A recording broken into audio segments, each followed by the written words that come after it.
నేను డాక్టర్ చంద్రశేఖర్ నండి. నేను general surgery, surgical gastroenterology, laparoscopic, advanced laparoscopy మరియు బేరాటిక్ సర్జరీలు చేస్తుంటాను. గత 27 సంవత్సరాలుగా నేను ఈ ప్రాక్టీస్లో ఉన్నాను. మేము యాక్చువల్గా 1 year క్రితము విధాత హాస్పిటల్ అని కొంతమంది స్నేహితులతో కలిసి స్టార్ట్ చేశాము. సో విధాత హాస్పిటల్ ఒక మల్టీ స్పెషాలిటీ హాస్పిటల్. నా డిపార్ట్మెంట్ వరకు జనరల్ సర్జరీ మరియు laparoscopy and surgical gastroenterology department నేను హెడ్గా రన్ చేస్తున్నాను.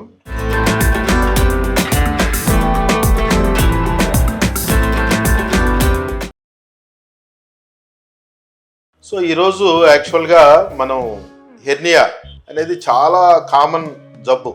ఈ జనరల్ సర్జరీలో కానీ సర్జికల్ గ్యాస్ట్రాంట్రాలజీ ప్రాక్టీస్లో హెర్నియా అనేది చాలా కామన్గా చూసే, మనం శస్త్రచికిత్స చేసే జబ్బు.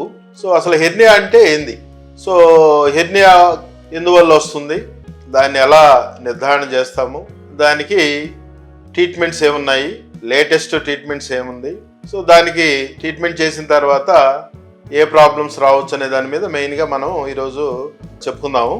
హెర్నియా అంటే మనకి కడుపుకు సంబంధించి, కడుపు లోపల ఉండొచ్చు హెర్నియాలు, కడుపు పై భాగంలో కూడా మనకి హెర్నియాలు ఉండొచ్చు. మెయిన్గా హెర్నియా అనేది వీక్ పాయింట్ లేదా కడుపు లోపల ప్రెషర్ ఎక్కువ, ఒత్తిడి వల్ల సో బయటికి పొడుచుకు వచ్చి ఒక ఉబ్బులాగా వస్తుంది. కండరాల్లో వీక్నెస్ వల్ల లోపల ఉండే పొర పెరిటోనియం అంటాము. ఆ పొర ఈ వీక్ పాయింట్ ద్వారా బయటికి ఒక బుడ్డలాగా వస్తుంది, దాన్నే మనం హెర్నియా అంటాము.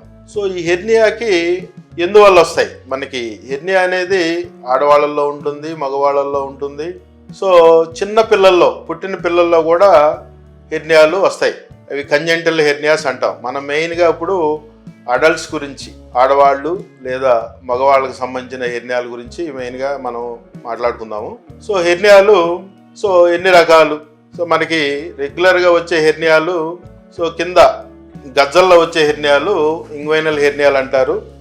అదేవిధంగా ఫిమోరల్ హెర్నియా అంటాము.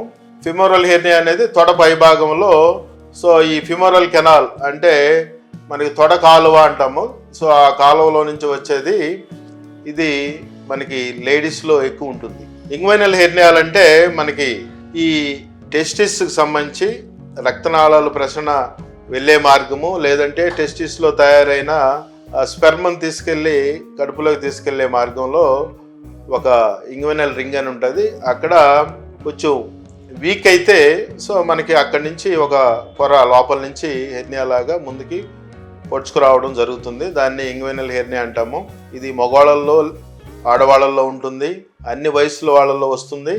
సో మగవాళ్ళల్లో ఎక్కువ ఉంటుంది ఇంగ్వైనల్ హెర్నియా. సో అదేవిధంగా ఫిమోరల్ హెర్నియా లేదంటే తొడ పై భాగంలో వచ్చే హెర్నియా, అది లేడీస్లో ఎక్కువ ఉంటుంది. ఇకపోతే మిగతా హెర్నియాలు, బొడ్డు దగ్గర వచ్చే హెర్నియాలు, ఎపిగాస్ట్రిక్ హెర్నియాలు, సో రేర్గా వచ్చే స్విజ్లియాన్ హెర్నియాలు, సో ఆపరేషన్ తర్వాత వచ్చే హెర్నియాలు ఇన్సిషనల్ హెర్నియాలు అంటారు. అదేవిధంగా కడుపు లోపల hiatal hernia. So hiatal hernia అంటే ఏంటంటే మనకి ఈ లంగ్స్కి కడుపుకి మధ్యలో డయాఫ్రమ్ అనే కంట్ర ఉంటుంది.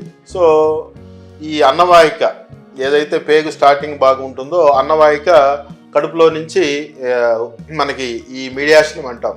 సో ఈ ఊపిరితిత్తుల కింద భాగాన్ని, సో నోటి దగ్గర నుంచి కడుపులోకి వస్తుంది, ఆ వచ్చి కండరం ద్వారా వస్తుంది అనమాట కడుపులోకి.